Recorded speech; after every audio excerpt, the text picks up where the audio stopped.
Sejam bem-vindos ao Farofa Geek, eu sou a Bu e hoje a gente vai falar sobre a série da Netflix Os Filhos de Sam e a teoria da conspiração envolvendo o caso. E se você curte True Crime, já se inscreve aqui no canal e assina o sininho de notificações, porque a gente tem uma playlist só sobre isso. Nossa história de hoje é sobre o David Berkowitz, mais conhecido como o filho de Sam, que atuou lá nos Estados Unidos entre os anos de 76 e 77 em Nova York. E sobre esse caso tem 3 obras que eu recomendo pra vocês. A primeira dela, como eu já falei, é a minissérie da Netflix Os Filhos de Sam, Loucura e Conspiração. É nela que a gente vai se basear na maior parte desse vídeo, porque esse vídeo não é tanto sobre o caso em si, mas sobre as teorias da conspiração envolvendo esse caso, que começaram lá com o jornalista Maury Terry, que é o grande foco dessa minissérie da Netflix.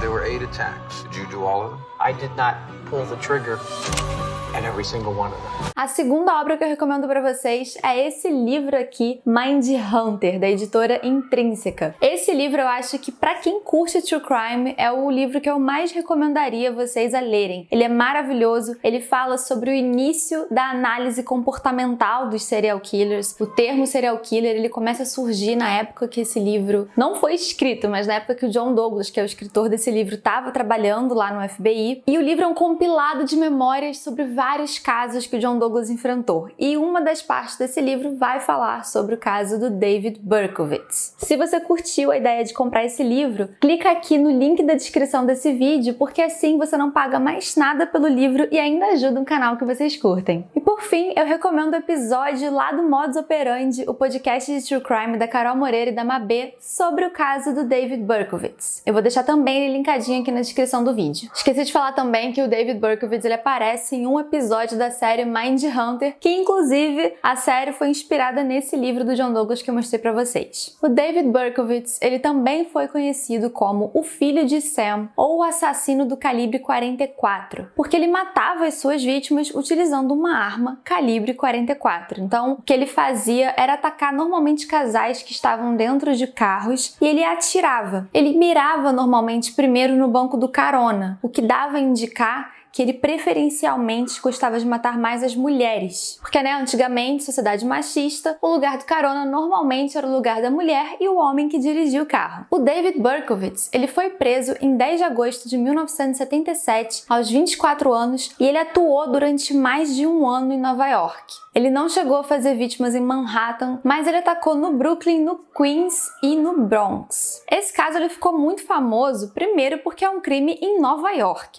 no coração dos Estados Unidos, em uma época que Nova York era conhecida por ser uma cidade extremamente violenta. Só que em segundo lugar, esse caso ele ficou marcado na imprensa, e aí começou aquele frenesi da imprensa e dos paparazzi, todo mundo querendo um pedacinho do David Berkowitz, porque a reviravolta, a cereja do bolo, foi que o David falou que ele cometeu esses crimes amando do cachorro do vizinho dele. O vizinho dele era um cara aposentado chamado Sam Carr, e ele tinha um labrador preto chamado Harvey. E o David Berkowitz, ele falou que o Harvey, na verdade, ele era um demônio milenar. Tinha um demônio de milhares de anos que possuía o cachorro, o labrador, e ele mandava o David cometer esses crimes porque senão, se ele não cometesse, esse demônio, esse espírito maligno, iria matar toda a família do David. Gente, eu não sei nem por onde começar, Lunch! E aí? O quê?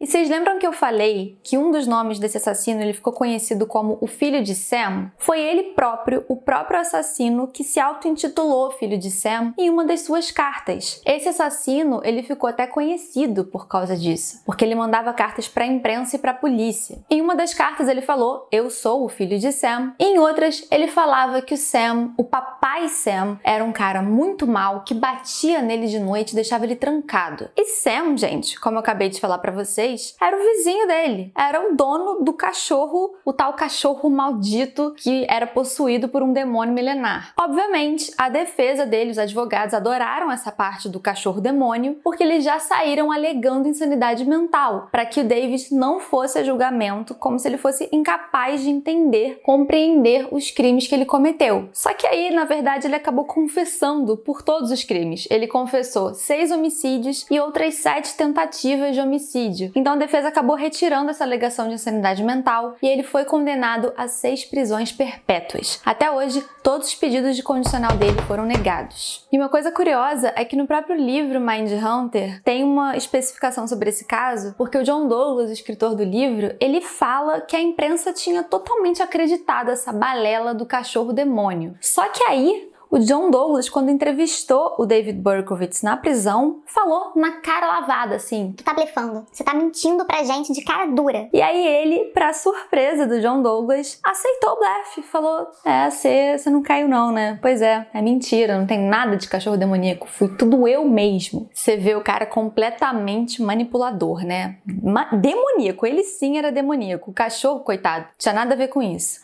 E vale dizer que ele atirou no cachorro, gente. Um absurdo, né? Você vê, ele que era o malvado, o cachorro não tinha nada a ver com isso, ainda tomou um tiro dele, mas não morreu, passa bem. Quer dizer, passava bem, né? Essa história de 70 e poucos, o cachorro já morreu há muito tempo. Mas o que eu queria focar aqui com vocês é o que acontece depois da prisão do David Berkowitz. Por quê? É aí que começam as teorias da conspiração envolvendo esse caso. O repórter investigativo Maury Terry, que é o foco, como eu já falei, dessa minissérie da Netflix, Os Filhos de Sam, ele nunca acreditou que o David Berkowitz agiu sozinho. E a partir de agora, então, a gente vai comentar por que o Maury, ele achava que o Sam, ou melhor, o filho de Sam, não estava sozinho nessa. E que, na verdade, a polícia devia procurar pelos filhos de Sam. Son of Sam is not over. Son of Sam still exists. Bora começar agora então para a teoria da conspiração. Por que raios o Maury achava que o David Berkowitz não agiu sozinho? Primeiro de tudo, a gente tem as testemunhas totalmente contraditórias. O que acontece? Quando a gente está investigando um caso e a gente tem testemunhas oculares sobre o assassino, sobre o criminoso, é normal que as testemunhas lembrem da pessoa como pessoas diferentes. Então, quando a gente vai fazer o retrato falado do assassino por meio das pistas das testemunhas, é normal que nunca saia o mesmo desenho. Cada testemunha vai acabar lembrando do rosto da pessoa e das características da pessoa de forma diferente. O problema nesse caso aqui do David Berkowitz é que as testemunhas lembravam de pessoas completamente diferentes. Não era assim,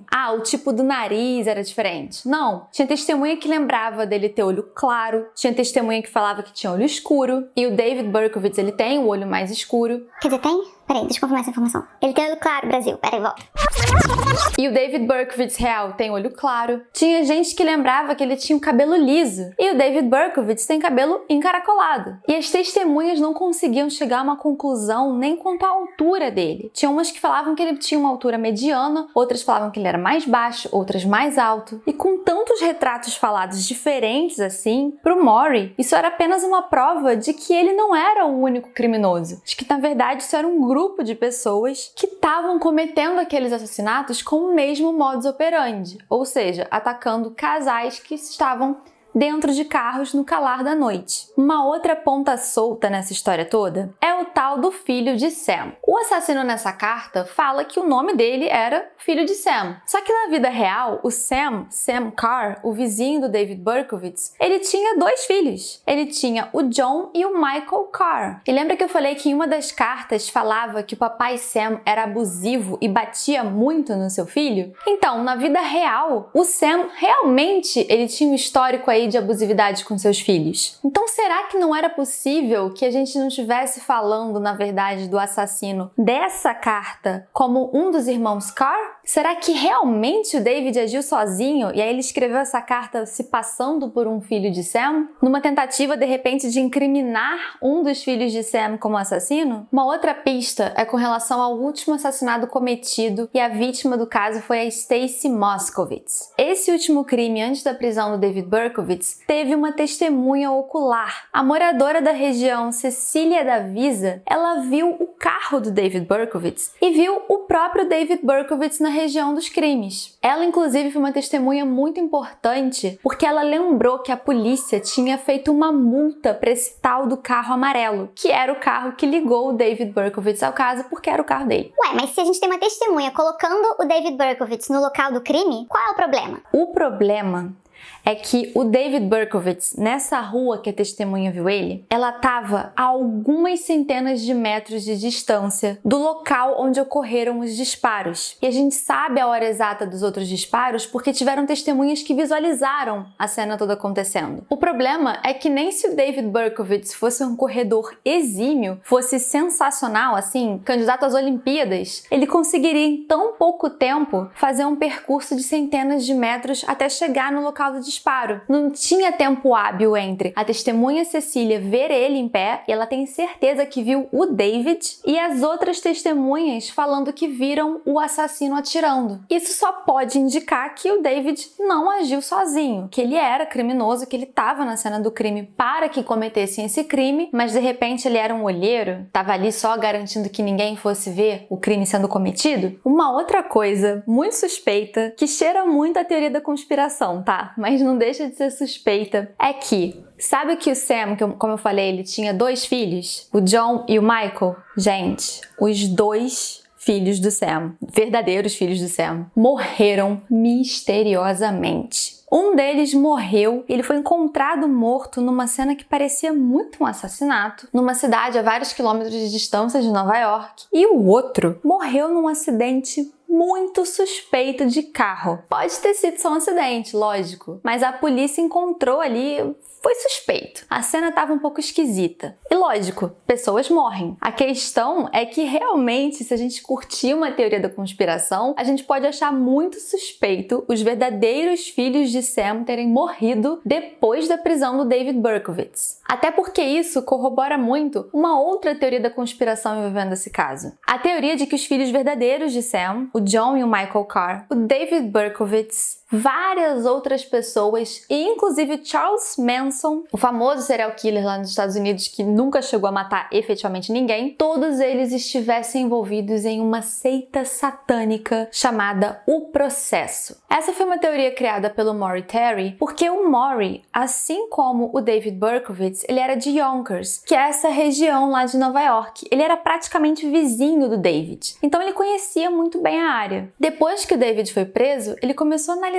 os arredores da casa do David. E ele descobriu que entre a casa do David e a da família Carr, ali perto, na verdade não entra, né, mas perto daquela região, tinha meio que um terreno baldio, e quando ele entrou, tinham vários símbolos satânicos por todas as paredes. E ele encontrou ossadas de cachorros. Por conta disso, ele criou essa teoria de que, na verdade, todos eles participariam de uma seita satânica chamada O Processo, que veio lá da Inglaterra e chegou nos Estados Unidos, e eles faziam sacrifícios, orgias, usavam drogas, e o que antes era só sacrifícios de cachorros foi parar em sacrifícios humanos. Essa teoria de que o David Berkowitz faria parte de uma seita satânica, ela até possui algumas evidências disso, porque na prisão do David, quando eles foram vasculhar o carro dele, além deles encontrarem a arma do crime, calibre 44, eles encontraram alguns diários e documentações dos crimes e tinham vários símbolos satânicos em volta delas. Então é provável que ele participasse aí de alguma seita. E essa história de seita e tantas outras histórias, como a história do Richard Ramirez, que a gente já falou aqui sobre esse caso, eu vou deixar até linkadinho aqui em cima quem quiser ver o vídeo depois, elas corroboraram muito para que nos anos 80 os Estados Unidos e o mundo no geral sofresse pânico da religião satanismo. Tudo era culpa do Satã, era culpa das pessoas que praticavam o satanismo, então tinham muitos avisos. Cuidado, seu filho tá usando muita roupa preta, o seu filho tá usando crucifixo, é satanista, vai sair por aí matando todo mundo. E como a gente já falou no nosso outro vídeo, isso ajudou a ter bastante preconceito contra essa religião. A gente já falou aqui, satanismo ela é uma religião como outra qualquer, que ela não vai ficar pregando aí sacrifique cachorros, criancinhas e pessoas, não tem nada a ver com isso. É uma religião mais centrada no livre-arbítrio, no homem como, né, né, sendo o centro de tudo, enfim. Mas com certeza, muitos serial killers, sabiamente sabendo desse preconceito contra o satanismo, faziam os crimes, né, viravam uma pessoa malvada e depois botava tudo na conta de Satã. Não, culpa minha não, foi eu não, o diabo que mandou fazer. Do it, do it, do it, do it. Continuando aí a nossa teoria da conspiração, uma coisa que pesa também um pouco é que lá em 1993, o David Berkowitz concedeu a sua primeira entrevista preso a um repórter e foi justamente para o Maury Terry. No futuro, ele faria uma segunda entrevista com o David lá em 1997. E nas duas entrevistas, o David falou que ele não agiu sozinho, que aquela história toda da seita era real e que o John Carr e o Michael Carr faziam parte da seita e de fato tinham puxado o gatilho e cometido o crime com outras vítimas. Para essa entrevista, o David ele assumiu a culpa por apenas 2 dos assassinatos, admitindo que ele estava sim na cena do crime em todos os crimes, mas que ele não foi o assassino de todas elas, só de 2. A polícia não compra muito essa história, tá? Porque antes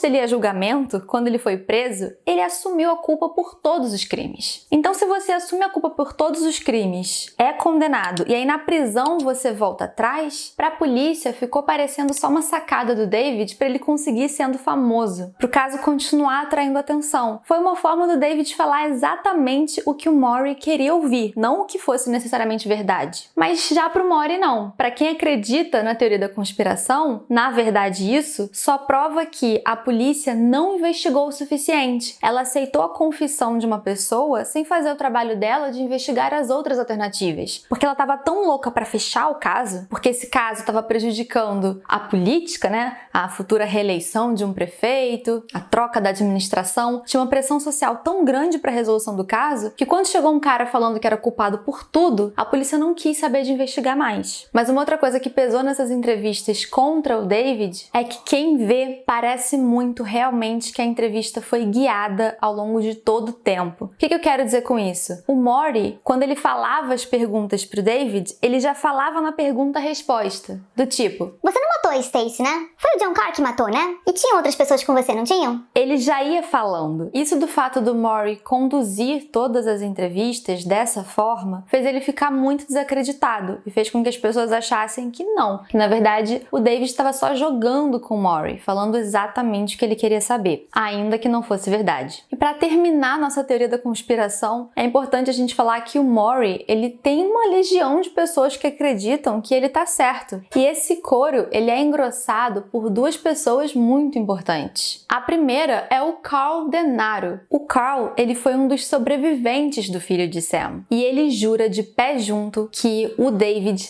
não é a pessoa que atirou nele, porque a pessoa que atirou nele tinha características completamente diferentes e inclusive se parecia no retrato falado muito com um dos irmãos Carr, que, como eu já falei, nunca foi investigado pela polícia e os 2 morreram misteriosamente. Uma outra pessoa que não acredita de jeito nenhum que o David agiu sozinho é a mãe da última vítima do filho de Sam, a Stacy Moskowitz. Para a mãe da Stacy, o David não foi a pessoa que atirou na filha dela, justamente pelo depoimento das testemunhas, né? Para ela, seria impossível que o David estivesse em 2 lugares diferentes ao mesmo tempo. Então, para a mãe dessa última vítima, o David não é o assassino da filha. E para quem viu essa minissérie da Netflix, Os Filhos de Sam, sabe que esse caso tomou completamente a vida do Maury Terry. O Maury, ele escreveu um livro sobre isso, também vou deixar ele linkadinho aqui na descrição, quem quiser comprar pelo nosso link, ajuda a gente e não paga mais nada por isso, mas essa obsessão do Maury foi a sina da vida dele e foi possivelmente também o que culminou no seu final. Por causa do caso, o casamento do Maury acabou, ele passou a não conseguir mais dormir, passou a fumar e beber copiosamente. E infelizmente o Maury acabou morrendo em 2015 aos 69 anos. Gente, enquanto eu falava aqui esse vídeo, a minha opinião sobre o caso mudou e voltou várias vezes. Eu realmente não consigo dizer se ele agiu ou não agiu sozinho. Mas como eu adoro uma teoria da conspiração, eu vou ficar do lado de quem acha que ele não agiu sozinho, que tinham mais filhos de Sam, sim, e que inclusive ele não escreveu essa carta. Que quem escreveu essa carta foram um dos outros 2 filhos de Sam verdadeiros, ou o John ou o Michael. Mas eu quero também saber a opinião de vocês. E aí, o David Berkowitz agiu sozinho ou não agiu? Você acredita nessa teoria da conspiração? Deixa pra gente aqui nos comentários.